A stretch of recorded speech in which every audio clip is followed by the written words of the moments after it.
हमारे साथ इस वक्त बिहार माले दल के नेता और बलरामपुर के विधायक कॉमरेड महबूब आलम जी है। सर, कटिहार लोकसभा सीट के लिए माले दावेदार था, लेकिन अब वो सीट कांग्रेस के खाते में चली गई है। क्या अब भी माले के नेता और कार्यकर्ता उसी उत्साह के साथ कांग्रेस के जो प्रत्याशी है उसे जिताने का काम करेंगे? एक लंबे समय के बाद कटिहार की जनता जो अपने आप को सरपरस्ती के क्राइसिस से जूझ रही है, इसका अपना एक ऐसा लोकसभा प्रतिनिधि नहीं चुना जा रहा है जिसको आसानी से उपलब्ध हो सके। और इसके मद्देनज़र हमारी पार्टी की जो भूमिका है पिछले 45 साल से और हर प्रखंड में हमारा संगठन है, उसके मद्देनज़र हम लोग की मजबूत दावेदारी थी। लेकिन चलिए, कोई बात नहीं, अभी महागठबंधन को हम लोग मजबूती से सपोर्ट करेंगे और भाकपा माले का एक एक कार्यकर्ता, जिस तरह से पिछली बार हम लोगों ने बलरामपुर से 1,29,000 वोट तारिक अनवर साहब को हम लोगों ने दिलाया था, हमारी कोशिश होगी इस बार 1,50,000 से ज़्यादा वोट महागठबंधन के उम्मीदवार के पक्ष में गिरे। अभी तो उम्मीदवार की घोषणा नहीं हुई है, वो घोषणा हो जाएगी और इसमें कोई मलाल नहीं, कोई अफसोस नहीं। संघर्ष के प्रति वफादार है हम लोग और कटिहार का गौरव, कटिहार का जो गौरवशाली अतीत है उसको हासिल करने की लड़ाई हम लोगों ने लड़ के रखी है अब तक, और इसमें कोई दुराग्रह की बात नहीं और कोई निराशा और मायूसी की बात नहीं। कुछ कार्यकर्ता है जो माले के कार्यकर्ता है, जो कर्मठ और युवा, उन लोगों के पोस्ट आ रहे हैं कि मतलब कहीं ना कहीं नाराज़गी दिख रहा है उन लोगों में। नाराज़गी, देखिए, लोकतंत्र है तो नाराज़गी की अभिव्यक्ति करने का तो उसको अधिकार है।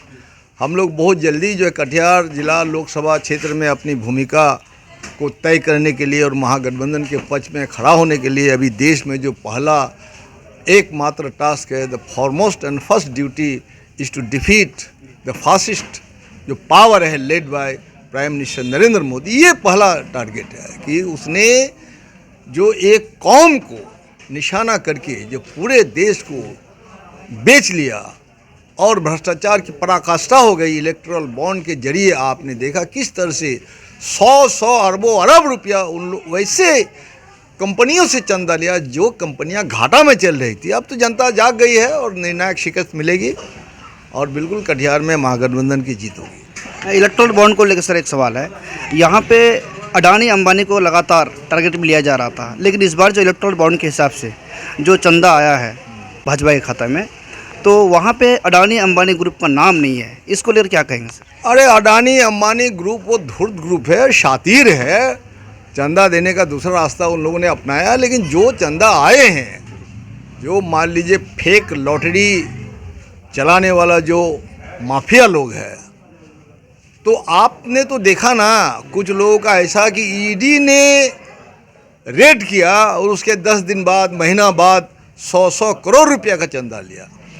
तो चंदा हम भी ले सकते हैं, वैसे हम लोगों को कोई चंदा दे नहीं रहा, हम तो गरीबों की पार्टी है और बिल्कुल आम जनता के चंदा से हम लोग चलते हैं। लेकिन और जो पार्टियां हैं चंदा दे सकता है, ये अलग बात है। लेकिन चंदा वसूल करने के लिए, उगाही करने के लिए आपने जो स्टेट पावर का यूज़ किया, ईडी और सीबीआई का यूज़ करके आपने चंदा लिया और ये उजागर हो चुका है। पूरा देश, पूरी दुनिया में ये घोटाला उजागर हो रहा है। चूँकि आचार संहिता है, इसलिए सड़क पर उतरने की बहुत ज़्यादा संभावना नहीं है। हमने पटना कलेक्टर से परमिशन मांगा था कि इलेक्टोरल बॉन्ड के खिलाफ पटना में बड़ा आंदोलन करने जा रहे हैं, लेकिन वो परमिशन मिला नहीं। लेकिन ये बड़ा मुद्दा बनेगा अभी। बिहार में महागठबंधन को लेकर कई सवाल है सर। जैसे अभी बेगूसराय सीट और पूर्णिया सीट, बेगूसराय सीट का दावेदार कन्हैया कुमार जी थे और कांग्रेस की तरफ से सीट पप्पू यादव को लोकसभा सीट दिया गया, लेकिन वहाँ पे आरजेडी की तरफ से उम्मीदवार खड़ा किया गया है। ये महागठबंधन में क्या है? तो तय हुआ है ना, कांग्रेस को कितनी सीट कहाँ मिलेगी, लेफ्ट को कितनी सीटें कहाँ मिलेगी। अब लेफ्ट का जो प्रबल दावेदार हम लोग यहाँ थे, हम लोग को सीट नहीं मिली, तो नहीं मिली तो कोई बात नहीं। अभी जो हमारी ड्यूटी है उस ड्यूटी के प्रति ना हमारी वफादारी होना चाहिए। कन्हैया कुमार का वो सीट नहीं था, कन्हैया कुमार उस वक्त जो है वो सीपीआई का उम्मीदवार था और सीपीआई छोड़ के वो कांग्रेस पार्टी में चले गए। तो सीपीआई का मजबूत दावेदारी पिछले 50 साल 100 साल से बेगूसराय में रहा है। बेगूसराय को हिंदुस्तान का मास्को कहा जा रहा है। तो वहाँ सीट अच्छा मिला, वहाँ दावेदारी है उसकी। खगड़िया में सीपीआई मजबूत है तो वहाँ दावेदारी उनकी मिली है। इसलिए कोई व्यक्ति के लिए हम चुनाव नहीं लड़ते हैं। जनता के प्रति हमारी वफादारी का क्या है और जनता के सरोकार, जनता के सवालों को कितने निर्णायक रूप से हम लड़ करके जीत के मंजिल तक पहुंचा सकते हैं, ये हमारा मकसद है।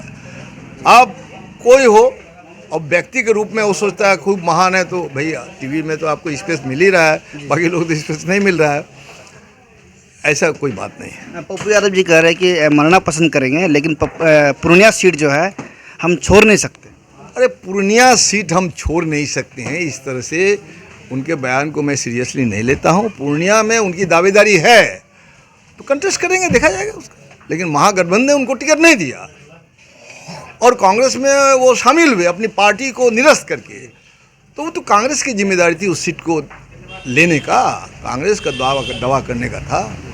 महागठबंधन के जो सीटें तैयार हुई है उस फैसले में कांग्रेस है। पप्पू यादव जी स्वतंत्र है, वो कर सकते हैं, उसमें क्या बात है। क्या आप आंखों की समस्या से परेशान हैं? तो चिंता की कोई बात नहीं। आपका अपना चहेता डॉक्टर मोहम्मद कुरबान अली द्वारा संचालित औतिक आई केयर सेंटर एंड हॉस्पिटल है ना, जहां पर अत्याधुनिक मशीनों द्वारा अच्छे डॉक्टर से सस्ता और सुलभ मूल्य में इलाज कराया जाता है।